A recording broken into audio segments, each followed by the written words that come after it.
Okay, so let's move on to the hand bone. We're looking at the back face or the dorsal side of the hand bone. A couple things you need to keep in mind. You do need to know all of these 8 wrist bones on here, but we would never have them individually laid out on a lab exam. They would always be put together, such as shown in this hand model. Okay, so let's start first with your carpals. So starting with number 1, this would be your metacarpal 1, metacarpal 2, 3, 4, and 5. So yes, you would have to state metacarpal 1, metacarpal 2, metacarpal 3, metacarpal 4, metacarpal 5. If we had the other hand, so our left hand up here, it would be the same thing. Our thumb is always 1.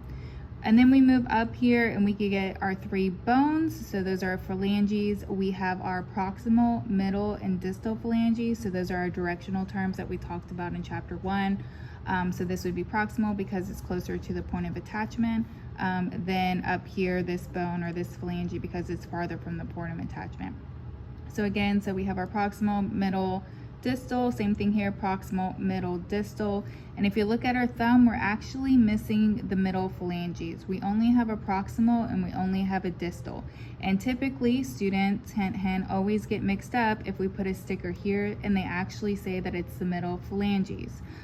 Because remember, this is your metacarpal down here. So this is metacarpal number 1, and then we have our proximal phalange here and then our distal phalange here.